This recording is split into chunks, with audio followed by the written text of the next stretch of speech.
আমি একজন বৃত্ত স্টুডেন্ট। একজন হ্যাঁ, আমি বৃত্ত স্টুডেন্ট। স্টুডেন্ট। এবং মানুষরা আসলেই কিন্তু সারা জীবন আমৃত্যু স্টুডেন্ট।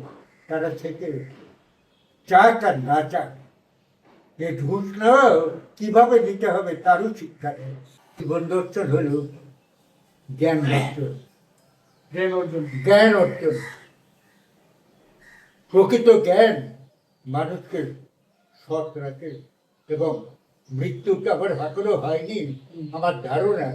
যারা অসৎ লোক মৃত্যুর সময় তারা বহু তাদের আপোষ থাকে, মানে থাকে, আক্ষেপ থাকে। কিন্তু আমার ধারণা যারা সৎ মানুষ তাদের মৃত্যুর সময় তারা আনন্দ সহকারে মৃত্যু বরণ করে। সুতরাং সৎ থাকতে হবে। আমার প্রতিদিনকার প্রার্থনাই হলো, এই ঈশ্বর আমাকে সৎ রাখো, আমার যেন লোভ না বাড়ে কোনোটা কিছু। আমার প্রতিদিনের প্রার্থনা এইটাই হলো, সাধারণ জীবনযাপন করে, যাতে আমার ওই অতিরিক্ত পয়সার পর লোভ থাকবে না। আমি সাধারণ জীবনযাপন করব, আমি কাজ নিয়ে থাকবো, আমি রিসার্চ করব, জ্ঞান লাভ করব এবং সুযোগ মতো যারাই চাইবে তাদেরকে যদি এবিলিটি থাকে আমি তাকে হেল্প করব। That is the only way I can serve the country. যে আমি ধরো ব্যর্থ থাকি, আমার যত লোভ না থাকে, আমি নির্লোভ থেকে আমি সাধারণ জীবনযাপন করতে চাই। এতে আমার বেশি পয়সা ইনকামের পর লোভ থাকবে না। আমি জ্ঞান লাভ করতে থাকবো এবং জ্ঞান যেটুকু আমি পাবো সেইটুকু যদি কেউ শিখতে চায় উইথ হিজ এবিলিটি, তাকে আমি শেখাবো।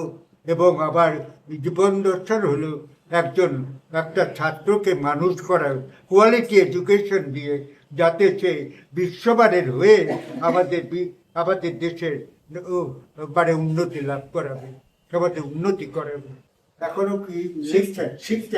হ্যাঁ, এখনো শিখছি, পড়াশোনা করতে হয়। নতুন তো না শিখলে তো নতুন কি করবো সেটা তো জানতে হবে। সুতরাং সবসময় পড়াশোনা এবং চিন্তা ভাবনা করে যে আমরা ওই লাইনে নতুন কি দেব, ওখানে সমস্যা আছে, ওর কি সমাধান আমরা দিতে পারি। আমি মনে করি যে আমরা আমাদের ধর্মপ্রাণ হতে হবে, কিন্তু আমাদের মুক্ত মন থাকতে হবে। মুক্ত মন না থাকলে আমাদের মধ্যে কঠিন জিনিস যে আমরা আলোকিত হতে পারবো না।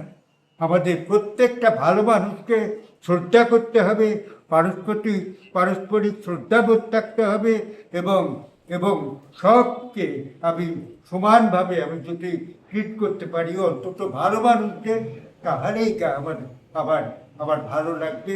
সেটাই আমি চাই। সেটা যদি সবাই করতে পারে তাহলে দেশের উন্নতি থেকে থাকবে না। তারা এটা থেকে বিশ্বমানের সবাই হতে পারবে এবং দেশ থেকে উঠবে। যেটুকু পড়াশোনা আছে ওই ভর্তি পরীক্ষাতেই ছাত্ররা একটু শেখে, আর শেখে না। ওই ভর্তি পরীক্ষার মতো যদি সর্বশেষে পরীক্ষা হতো তাহলে আমাদের ছাত্ররা সব ওয়ার্ল্ড কোয়ালিটি পেত, বিশ্ব কোয়ালিটির মতো যদি সব পরীক্ষাই হতো তাহলে আমাদের ছাত্রদের মান অনেক উন্নত হতো এবং বিশ্বের প্রতিযোগিতায় তারা চাকরি পেত। তাদেরকে এই চাকরি ভিক্ষা করতে হতো। ছাত্রদের ব্যাকগ্রাউন্ড ভালো হচ্ছে না, তারা দুপুরের ব্যাকগ্রাউন্ড নিয়ে বিশ্ববিদ্যালয়ে আসছে।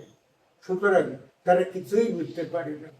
এখন যে স্ট্যান্ড নো হয়, এখন বিশ্ববিদ্যালয়ের শিক্ষকদের অনেক অবদান দিতে হবে। সেটা কি, এক্সট্রা ক্লাস নিতে হবে, পয়সা নিয়ে নয়, তাদেরকে সাহস দিতে হবে। তুমি এটা বোঝো না, শেখাতে বাবা এইভাবে করো, এইভাবে করো। নিবেদিত শিক্ষক না হলে ছাত্ররা উঠতে পারবে না, কারণ ব্যাকগ্রাউন্ড অত্যন্ত খারাপ এবং দিন দিন আরো খারাপ হচ্ছে এবং কোনো গভর্নমেন্ট এসে এইভাবে কেয়ার নিচ্ছে না। ভালো শিক্ষক না হলে ছাত্ররা উঠবে কেমন? এবং ঢাকা বিশ্ববিদ্যালয়ে ছাত্ররা ওইসব টিচারদের কাছে গোল হয়ে বসে ওদের সাথে আলাপ করতো। ওই রকম ক্লাস আমাদের টিচারকে দিতে হবে। যদি পাস করা সহজ করে দিচ্ছে শিক্ষকরা তাদেরকে রক্ষা করার জন্য, ওই যে সভ্যনাশ হচ্ছে, বুঝছো? সহজে পাস করে তারা অযোগ্য, তারা ঘুষ দিয়ে। কিন্তু আমার মতে এখনো যদি যোগ্য হয়, এখনো পৃথিবীতে ডেকে ঠেলে দেবে। এখনো এই তো আমার ছাত্র এবারে দিয়েছে, আমাদেরই ছাত্র, কিন্তু এইসব জায়গায় এসে সব অলস। এই অলসতা যদি শিক্ষকরা এবং ছাত্ররা আসল অলসতা কাটিয়ে যারা কষ্ট করে যদি পাস করে, তাহলেই হবে বন্ধু। পরীক্ষা হতে হবে কঠিন, যাতে ছাত্ররা পড়াশোনা করে, যদি এবং কোনো গ্যাপ থাকবে না। প্রতিদিন 2 পেপার তখন মুখস্থ করে পাস হবে না। তাহলে প্রথমে কি হবে, ছোটবেলার থেকে গ্যাপ কমায় দিতে হবে। আর ছাত্ররা অভ্যেস হয়ে গেলে তারা আর ভয় পাবে না।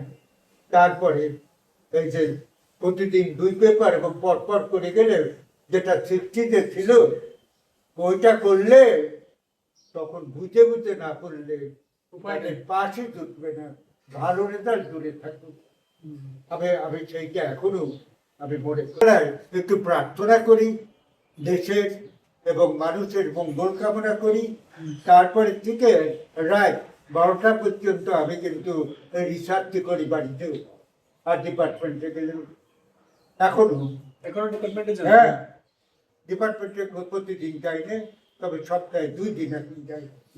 কারণ আমার ওখানে গেলে সব লোক এসে আমার কোলাকুলি করে, ডাক্তার নিষেধ করেছে। আমি তা বলতে পারি না, না কোলাকুলি না, হ্যান্ডশেক করতে চাই। হ্যান্ডশেক এখন কি করবো? তারপরে আবার পরের দিন আবার ওষুধ হয়ে যায়। বাসায় থাকি আর ডিপার্টমেন্টে যাই, রিসার্চ করি। 90 সালে আমি এখানে চেয়ারম্যান হলাম, কম্পিউটার সেন্টারের ডাইরেক্টর হলাম, মানে ডাইরেক্টর ছোট ওটা বলি অ্যাডমিনিস্ট্রেটর রকিব স্যার। আমি কম্পিউটার সেন্টারটা তৈরি করলাম, করে টোরে তারপরে আমি চেয়ারম্যান ছিলাম। চেয়ারম্যান হওয়ার পরে 1990 সবাই আবার স্যার, এখানকার স্যার, সিলেটের স্যার, তিনি একটা হাত জোর করে বললেন, করুন। তো আমি তো 30 বছর তোমার রাজ্যে আমি কাটাইছি, তোমাদের সার্ভিস দিয়েছি, তুমি কি একটু আবার সিলেটে একটু সার্ভিস দিবে না? সবাই জানে আমি সবাইকে বলেছি তুমি যাচ্ছ, আমার সম্মানে তুমি আসো করি। এরকম ভাবে আমার শিক্ষক কিন্তু ওই রকম ভিক্ষা করতে দেখে আমার মন খুব সফট হয়ে গেল। এবং উনি একটা করলেন, হজরত শাহজালালের পর আমার খুব দুর্বলতা, তখন বললেন, হজরত শাহজালাল বাবা তোমাকে ডাকছেন। খুব ডিপ্লোম্যাটিক লোক। তারপর আমি গিয়েছিলাম ওখানে, একেবারে ফ্রম জিরো থেকে আমরা বিল্ড করে সেই ডিপার্টমেন্ট। বুঝছো, প্রথম বছরে ওই তখন বলা দরকার যে খুলনা এবং তাদের কিন্তু একসঙ্গে পারমিশন হয়েছে ইউনিভার্সিটি করে। খুলনা শাহজালাল হ্যাঁ, বিজ্ঞান ও প্রযুক্তি বিশ্ববিদ্যালয়। সত্তর আগে স্টার্ট দিয়ে ফেললো, আর ওই যে ফিউ মান্থ সেই বছরই স্টার্ট দিয়ে ফেললো, আর খুলনা পারেনি। আচ্ছা। এবং খুলনা ভিত্তি এসে খালি বলতো, আমরা যদি, আমার সামনে বলেনি, ভিত্তি আমাকে বলেছে যে আমরা যদি অরুণ বর্ষকের মতো একটা লোক পেতাম, তাহলে আমরাও শুরু করতে পারতাম। তো যাই হোক, আমরা ওরকম করেছিলাম। এবং নূতন মেথডে যে কিরকম করে বোর্ড, কি করে চেয়ার টেবিল, কিরকম করে বাথরুম ব্যবহার করতে হয়, সব ধরনের, কি করে বাগান করতে হবে ইত্যাদি ইত্যাদি, কি করে যন্ত্রপাতি সেট আপ করতে হবে, সব করে টোরে। এবং কম্পিউটার সেন্টারে কিরকম ভাবে আমি নিজেই মডেল দিলাম, সেই মডেলটা এখনো অন্যান্য বিশ্ববিদ্যালয় গিয়ে কর্তৃকের বলে যে এই মডেলটা আমরা কপি করতে আসতাম। ওরা আমাকে বলে যে তোমার মডেলটাই ওরা কপি করে নেন। বুঝছো, শাহজালাল বিশ্ববিদ্যালয় বাংলাদেশের প্রথম টেকনোলজিক্যাল বিশ্ববিদ্যালয়, সায়েন্স অ্যান্ড টেকনোলজি বিশ্ববিদ্যালয়। এবং এখন একটা নাম করালো। আমি রাত্রিরে কাজ করতাম, ওখানে একটা তৈরি হয়ে গেল, কালচার। সবাই কম্পিটিশন করে রাত্রি পর্যন্ত কাজ করতেন। তারপরে আমি বিশ্ববিদ্যালয়ে একটা করে দিয়ে আসলাম, একটা প্যাটার্ন করে ম্যাডাম দিয়ে চালু করে আসলাম। দিয়েছেন। এবং শাহজালাল বিশ্ববিদ্যালয় এখন কিন্তু এখনো নাম করা। আমি খালি রিসার্চ করব এবং যে রিসার্চ করতে চাই তাকে শেখাবো। শেষ দিন পর্যন্ত। হ্যাঁ, আবার জীবনের শেষ নিষ্ঠার পর্যন্ত যে আসবে তাকে শেখাবো। তাই বলে অপদার্থ হয়ে আসলে কি শেখাবো সেটা বুঝতেই পারবে না। আমি সেই জন্য এখন বলি বাপ মাকে, যে ছাত্রকে বলবে তোমার সাবজেক্টে হোক আর না হোক, বলবে যে কি পড়েছে আমার বোঝা। আমার মাথায় করতেন কি পড়েছে একটু বোঝা দেখি। যে জানে না তাকে যদি বোঝাতে আমরা পারি, তারই প্রকৃত শিক্ষা। এই করা উচিত। ওই মুখস্থ করে কয়েকটা সেট করছেন দিয়ে ওইটা দিয়ে আমাদের কোয়ালিটি কোনো দিনই বাড়বে।